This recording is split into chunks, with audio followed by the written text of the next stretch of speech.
ஹர்திக் பாண்டியா ஒரு ஸ்கேமர்னு சொல்றேன். ஆனா என்னதான் புடிச்சு அடிக்கிறாங்க. ஹர்திக் பாண்டியா 4 ஃபேன்ஸ் இருக்காங்க. அவங்க வந்து என்ன அடிக்கிறாங்க. ஹர்திக் பாண்டியா ஸ்லாட் பாலுக்கு வெயிட் பண்றாரு. ஸ்லாட் பால் யாரும் போட மாட்டேங்கிறாங்க. போட மாட்டாங்க. அவர் அபிஷேக் சர்மாக்கு மாதிரிதான். உனக்கு எந்த பால் போட்டா நீ அடிப்புன்னு தெரிஞ்சு போச்சு. அந்த பால் இப்ப அபிஷேக் சர்மா போடுறது கிடையாது. அதே மாதிரிதான் ஹர்திக் பாண்டியா. உனக்கு எந்த பால் போட்டா அடிப்பாங்கன்னு தெரிஞ்சுட்ட. அந்த பால் உனக்கு போடுறது கிடையாது. இப்போ பும்ரா இருக்கு இந்த டீமே இந்த போல வளர்க்குறாங்கன்னா நாளைக்கெல்லாம் ஒருத்தர் வராரு என்னன்னு தெரியல. அது நாளைக்கு மேட்ச்ல பாப்போம். அது இல்ல அவங்களோட கேக்கு விக்கெட் கீப்பிங் எப்படி இருந்துச்சு? அதை பத்தி என்ன இல்ல நினைக்கிறீங்க? குரல்லாம் சொல்ல முடியாது. பரவாயில்ல அந்த பையன் அது ஒரு இஷான் கிஷானுக்கு இது பரவாயில்லங்கிற மாதிரி இருந்தது. இஷான் கிஷான் பார்த்து எரிச்சலா வந்துட்டு இருந்தது. இதுக்கு இல்ல வன்மத்தை கக்கிற பூடல் இருக்கிறீங்க. நீங்களும் இருக்கீங்க, நானும் இருக்கேன். கீட்டே இருக்கலாம். அது ஒண்ணும் பிரச்சனை இல்ல. இல்ல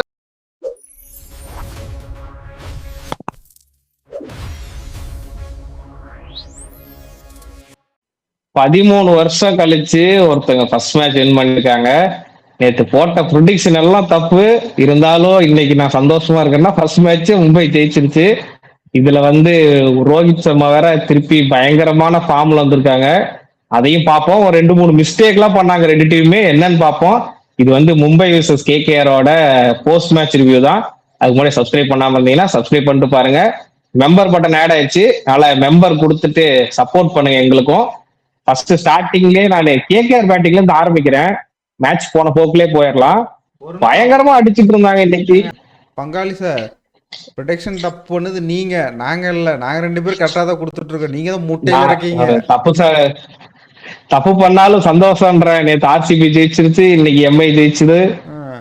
என்ன சொல்றீங்க? ஆனா மேட்ச் ப்ரிடிக்ஷன் எல்லாம் சூப்பரா கொடுத்தேன்ல. எப்படி ஷர்துல் தாக்கூர் ஆடணும்னே ஆடினாங்க. இன்னைக்கு பேர் ஷர்துல் தாக்கூர் தான் 3 விக்கெட். தீபக் சகரா ஆடணும்னா நீ ட்ரெண்ட் போல்ட் ஆட வேண்டாம். நீ எல்லாமே நான் வந்து என்ன சொன்னேன், தீபக் சகரோட சர்துல் தாக்கூர் ப்ரிஃபர் பண்ணுவாங்கன்னு சொன்னேன். அதே மாதிரி தீபக் சகர் இதுல கூட இல்ல, இம்பாக்ட்ல கூட கிடையாது இன்னைக்கு. இல்ல மிச்சில் சாண்டர் இன்னைக்கு இல்லாத வெள்ள வெளிச்சமா பட்ட பகல்ல தெரிஞ்சு இன்னைக்கு வில் ஜாக்ஸும் மிச்சல் சாண்ட்லரும் பாறை வச்சு நொறுக்கிட்டாங்க. நான் சொல்றேன் மறுபடியும் கேட்க, இந்த ஸ்ட்ராட்டஜி உங்களுக்கு வேலைக்கே ஆகாது. நீங்க ஃபாரின் பவுலரை நம்பி போறது உங்களுக்கு வேலைக்கு ஆகாது. உங்களோட ஸ்ட்ராட்டஜி பேட்டிங் இன்னும் பலப்படுத்தணும். இன்னைக்கு அடிச்சர் என்னோட சன்ரைஸ் கிட்ட உங்ககிட்ட எல்லாம் பவுலிங் இல்ல, வருண் சக்கரவர்த்தி எல்லாம் இப்ப டீகோட் பண்ண ஆரம்பிச்சிட்டாங்க. ஓவரே போட்டு குப்பிடுறாங்க. மறுபடியும் சொல்றேன், டிம் சைஃபுட்ட உள்ள கொண்டு வா. உனக்கு வேற வழி இல்ல. எல்லாம் ராமன் போலயாச்சும் கொண்டு வா. இன்னைக்கெல்லாம் ரிக்கு சிங் பினிஷ் பண்ணதை பார்த்தா எனக்கு பரிதாபமா இருந்துச்சு. 250 போக வேண்டிய ஸ்கோர் நீ 225 கொண்டு வந்து விட்டுட்டுக்கிறேன் மாதிரி இருந்துச்சு. இல்ல பவுலிங் அட்டாக் ஓப்பனா தெரியுது. முஸ்ரபானி போட்டா 2 ஓவருக்கு 26 போகுது. அந்த கருமத்தை தான் உம்ரான் மலிக்கும் தர போறாங்க. இப்ப வந்து சௌரப் துபேன்னு ஒருத்தர் வந்து எடுத்திருக்காங்க. அவரும் அந்த 2 தான் கொடுக்க போறாரு. நவதீப் சைனி அந்த 2 ஓவருக்கு 26 தான் கொடுக்க போறாரு. அவரை போட்டுட்டு போயிருங்க. பேட்டிங் டிம் சைஃபுட் ஆடினா நீங்க இன்னும் ரன் அதிகமா வந்திருக்கும். ஒரு 250 ரன் பக்கமா இருந்துச்சுன்னா மும்பை ஜெயிச்சிருப்பாங்க. நல்லைன்னு சொல்லல, உங்களுக்கு ஒரு சான்ஸ் இருந்திருக்கும். ரொம்ப ஒன் சைட் மேட்சா போயிருச்சு. ரோஹித் சர்மா அட்டி பொழந்துட்டாரு. அது முன்னாடி ஓஜிஸ் பேக்குங்கிற மாதிரி ரோஹித் சர்மா அடிச்ச மாதிரி இன்னொரு ஓஜி அஜிகா ரகானனை பின்னனாரு. என்ன நினைக்கிறீங்க? ரகானே பின்னாலும் ஒன்னொரு டீமுக்கு இடல்ல, அவ்வளவுதான். இதுல வேணா பின்னிக்க வேண்டியதுதான். அவருதான் அடிபட்டு கிளம்பிட்டாரு. பை ஐபிஎல் வந்தேன், ஏதோ நம்மளால முடிஞ்சது அப்படின்ட்டு அடிபட்டு கிளம்பிட்டு ரிங்ஸ் நீ ரொம்ப நாளா எதிர்ப்பு ரிங்கோ சிங்கிட்ட கொடுங்க என்னங்க, நீ கேப்டன்சி ரிங்கோ கிட்ட கொடுத்துட்டாங்க. எல்லாம் ஒரே மேட்ச்ல நடந்துருச்சு. கேகேஆர் கண்ணு போட்ட மாதிரி அஜித் ரகானே அவ்வளவுதான் வரமாட்டாங்கிற மாதிரியே சொல்லிட்டாங்க. அது ரொம்ப நாள் இந்த காயம் இருக்கும், அதனால திரும்பி நடந்து போனதை பார்த்தா எனக்கு ஒண்ணும் அவ்வளவு பெரிய இன்சூரி மாதிரி தெரியல. ஒரு அளவுக்கு சிரிச்சுட்டு போன மாதிரி தான் இருக்கு. ஒரு 2-3 ஆட்டம் மிஸ் பண்ணுவாருன்னு நினைக்கிறேன். டோர்னமெண்ட் மிஸ் பண்ற அளவுக்கு இன்சூரி இல்ல. அப்படி பார்த்தா இவரு நடந்து போன பார்த்தா வாஷிங்டன் சுந்தர் ஒரு வாட்டி நடந்து போற இப்படிதான். அது ஒன்றும் பிரச்சனை இல்லை, 2 மேட்ச்ல வந்துருவாரு. கையில தான் வெப்பு கிழிச்சிருக்கு அப்படி இப்படின்னு. கடைசி பார்த்தா அந்த சீசன் ஃபுல்லாமே வெளியே போனாரு. ஸோ ஓகே, பாவம் ஃபாஸ்டா ரிகவரி ஆகி வரட்டும். இப்ப நம்ம அதெல்லாம் இருக்கட்டும். பவுலிங் வந்துட்டு நீங்க கேகேஆர் வந்துட்டு மோசமா இருக்கீங்க. இந்த பக்கம் என்ன பண்ணிட்டு இருந்தான் ஃபர்ஸ்ட் ஒரு 10 ஓவர் என்ன நடக்குதுன்னே தெரியல. போட்டு யார் போட்டாலும் அடிச்சிட்டு இருந்தாங்களே கேகேஆர். அததான் சொல்றேன். இப்போ பும்ரா இருக்கு இந்த டீமே இந்த போல வளர்க்குறாங்கன்னா நாளைக்கெல்லாம் ஒருத்தர் வராரு என்னன்னு தெரியல. அது நாளைக்கு மேட்ச்ல பாப்போம். அதனால இல்ல, நான் சும்மா இது ஃபன்னுக்கு சொன்னாலுமே இன்னைக்கு பும்ராவையுமே அடிச்சாங்க. ஃபர்ஸ்ட் 10 ஓவர் 12 ஓவர்ல எல்லாத்தையுமே அடிச்சாங்க. எனக்கு தெரிஞ்சு அந்த பும்ரா போட்ட 17வது ஓவர் என்னமோ போட்டாரு. அந்த ஓவரும் 20வது ஓவர் தான் 250 போறதுல இருந்து காப்பாத்தி கூட்டிட்டு வந்துச்சு. அதே மாதிரி ஷர்துல் தாக்கூர்லாம் விக்கெட் வேணும்னா வந்து 3 விக்கெட் நீட்டா எடுத்து கொடுத்துட்டு போனார் ஷர்துல் தாக்கூர் இன்னைக்கு. இல்ல ப்ரோ, நான் மறுபடியும் சொல்றேன், ஐபிஎல்ல இந்த டீம் பவுலிங் கிடையாது. இதுலயுமே பும்ரா இருக்கிறதுனால பவுலிங் இருக்கிற மாதிரி தெரியுது. இந்த டோர்னமெண்ட், இந்த ஐபிஎல் 26 பவுலர்ஸ்க்கான டோர்னமெண்ட் கிடையாது, பேட்ஸ்மேனுக்கான டோர்னமெண்ட் மட்டும்தான். நேத்து 200 ரன்னு 15 ஓவர்ல சேசிங்க, இன்னைக்கு 220 ரன்னு 19வது ஓவர்ல வந்து சேசிங்க. அப்படிங்கும்போது பார்க்கும்போது பேட்ஸ்மேன் கேம் ஆயிருச்சு. அதெல்லாம் விட்டுங்க. அதான் ரகுவன்சிக்கு பின்னாடி வரலாம். தி ஓஜிஸ் பேக். நீங்க தான் சொல்லிட்டு இருந்தீங்க எனக்கு ரோஹித் சர்மா ஆரஞ்சு கேப்ல வருவான் சொன்னேன், யாரும் கேட்க மாட்டேன்றீங்க. ரன் அவுட் நான் இன்னைக்கு 100 அடிப்பாருன்னு பார்த்தேன், யாரா ஒருத்தர் 100 அடிப்பாங்க பார்த்தா 2மே மிஸ் ஆயிடுச்சு இன்னைக்கு.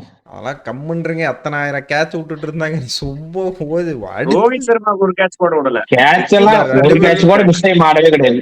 இல்ல 2 பேர்த்துக்கும் ரோஹித்துக்குலாம் ஒரு மிஸ்டேக் கூட ஆடல. ஒரு கேட்ச் கூட ரோஹித் கூடல. ரோஹித் கேட்சே கொடுக்கல, அந்த பிடிச்ச ஒரு கேட்ச் தான், மத்தபடி கேட்சே கொடுக்கல, மிஸ்டேக்குமே ஆடல. மிஸ் டைமே அவள ரோஹித் சர்மா. எனக்கு அந்த முஸ்ரபானி அந்த ஆஃப் சைட்ல ஒரு 6 அடிச்சாரு, ஃபர்ஸ்ட் 6. அதுக்கு முன்னாடி ஃபர்ஸ்ட் காட்டு அந்த வைபர் ஓவரும் முஸ்ரபானி ஓவரும் 2 ஓவரும் பார்த்து ஆடிட்டு இருந்தாரா இல்ல அப்ப பேட்ல படலன்னு தெரியல. அந்த 3வது ஓவர்ல அந்த முஸ்ரபானி ஓவர்ல ஒரு 6 போச்சு.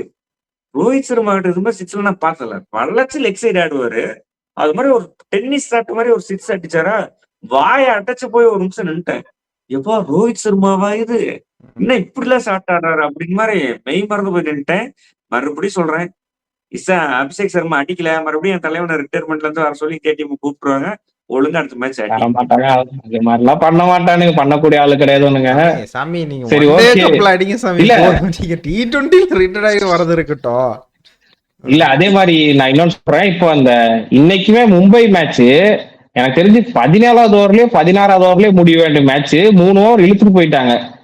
நடுவுல சூர்யா, ஹர்திக் பாண்டியா, திலக் வர்மா 3 பேர் வந்து 19வது வரைக்கும் இழுத்துட்டு போயிட்டாங்க. இதுவே வந்து 250 இருந்ததுன்னா இன்னும் கொஞ்சம் க்ளோஸா கூட போயிருக்கும்னு நினைக்கிறேன் மேட்ச். ஹர்திக் பாண்டியா சுத்தமா படல, நான் ரூதர்ஃபோர்டு இறங்குவாருன்னு பார்த்தேன். ஹர்திக் பாண்டியா ஒரு ஸ்கேமர்னு சொல்றேன், ஆனா என்னதான் புடிச்சு அடிக்கிறாங்க. ஹர்திக் பாண்டியா 4 ஃபேன்ஸ் இருக்காங்க, அவங்க வந்து என்ன அடிக்கிறாங்க. ஹர்திக் பாண்டியா ஸ்லாட் பாலுக்கு வெயிட் பண்றாரு, ஸ்லாட் பால் யாரும் போட மாட்டேங்கிறாங்க. அபிஷேக் சர்மாக்கு மாதிரிதான், உனக்கு எந்த பால் போட்டா நீ அடிப்புன்னு தெரிஞ்சு போச்சு, அந்த பால் இப்ப அபிஷேக் சர்மா போடுறது கிடையாது. அதே மாதிரிதான் ஹர்திக் பாண்டியா, உனக்கு எந்த பால் போட்டா அடிப்பாங்கன்னு தெரிஞ்சுட்ட, அந்த பால் உனக்கு போடுறது கிடையாது. அதனால ஹர்திக் பாண்டியாவால அடிக்க முடியல. பிராங்கா சொல்லணுமா அதான் உண்மை. ரோஹித் சர்மா இந்த ஏஜ்லயும் எல்லா பாலையும் பயங்கரமா அடிக்கிறாரு. கேம் டெவலப் பண்ணும் ப்ரோ. இவங்க எல்லாம் இப்ப இருக்கிற அபிஷேக் சர்மா, ஹர்திக் பாண்டியா மாதிரி பிளேயர்ஸ் எல்லாம் இப்ப வந்து என்ன நினைக்கிறாங்கன்னா, ஃபேம்ல இருக்கும், நம்ம இந்த பப்ளிசிட்டி வச்சு என்னென்ன பண்ண முடியுமோ அத்தனை பண்ணிடலாம்னு மட்டும் எதிர்பார்க்கிறாங்களே தவிர கேமை டெவலப் பண்ணணும் 1% கூட யோசிக்கிறது. ஹர்திக் பாண்டியா விட்டுருங்க, அபிஷேக் சர்மாக்கு இந்த வீடியோலயும் நான் வன்மத்தை கக்கியாகுங்கிற மாதிரி கக்கிட்டு இருக்கிறேன். நீங்க 2 பேர்த்து யாரோட டேக் ஒர்க் பண்ணுங்க, இல்லைன்னா நான் அபிஷேக் சர்மா இல்ல அது ஒண்ணும் இல்ல. நீ கமெண்ட் செக்ஷன் போய் பார்த்தோம்னா தினேஷ் அழுவு அப்படின்னு போட்டிருந்தாங்க, நீ அழுவுது பிடிச்சிருக்கு அழுவு.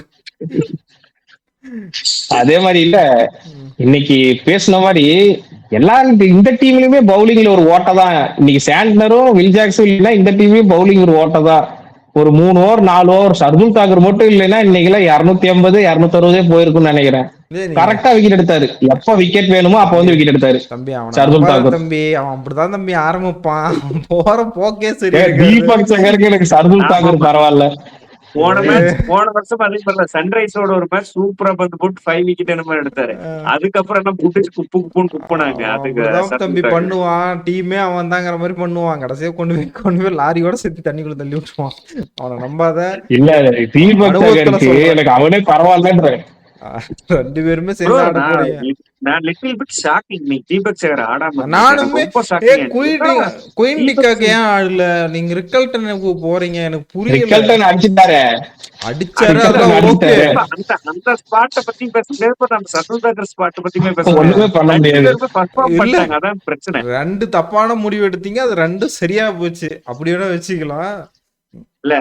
இல்ல நான் ஷர்துல் தாக்கூர் சொல்றேன். ஹர்திக் பாண்டியா ஏன் கைய கேப்டன் ஆக்குனாரு நான் இன்னைக்கு என் வாழ்க்கையில புரிஞ்சுக்கிட்டேன்.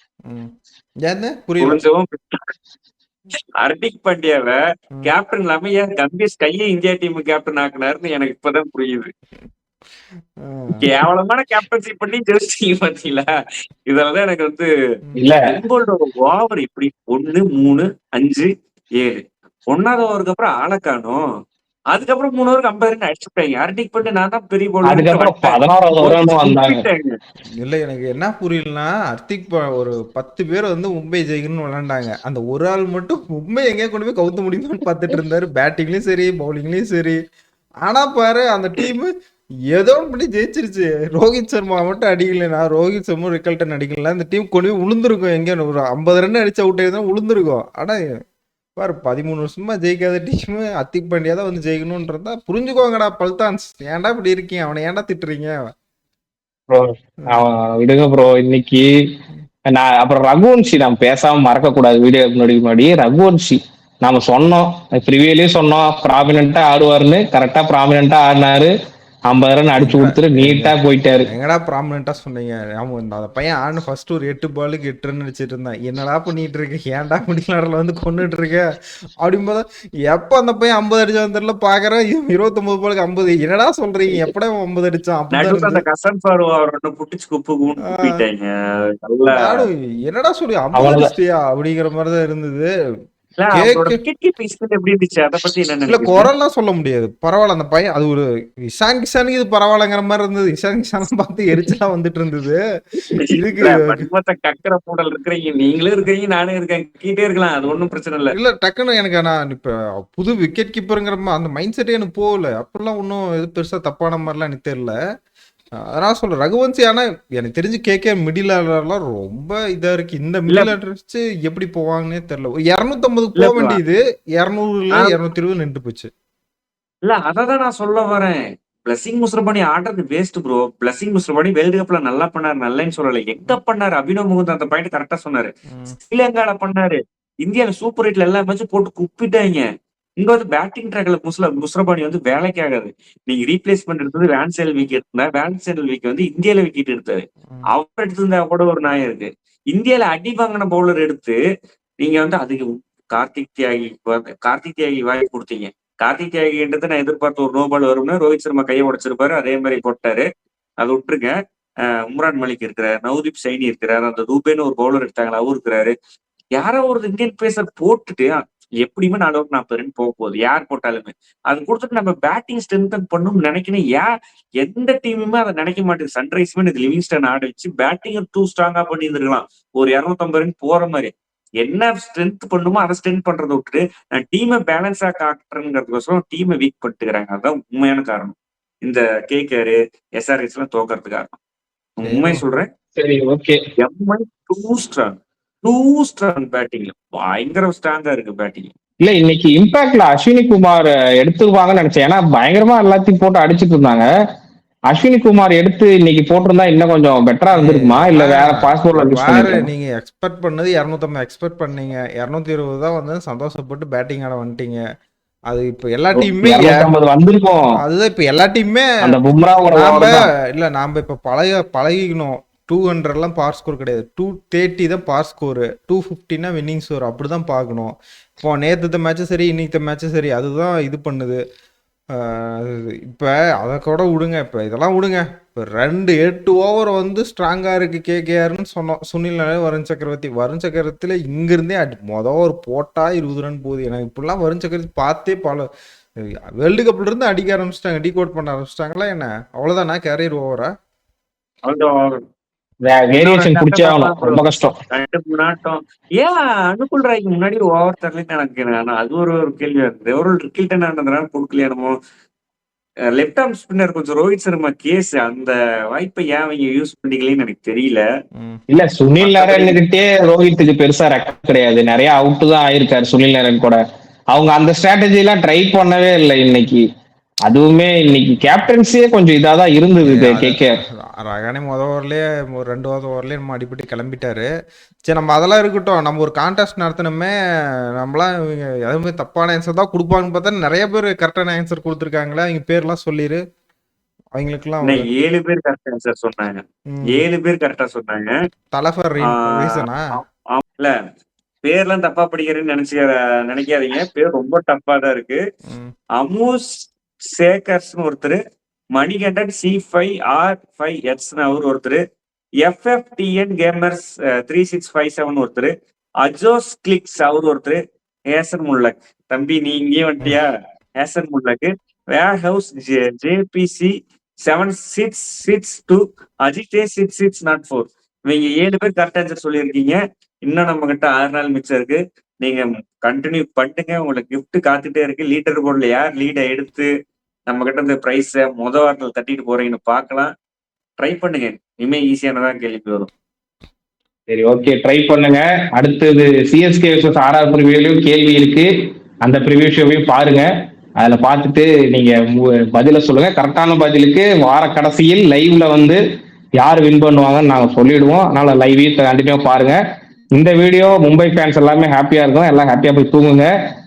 13 வருஷம் கழிச்சு 14வது வருஷத்துல ஜெயிச்சிருக்கிறீங்க ஃபர்ஸ்ட் மேட்ச்.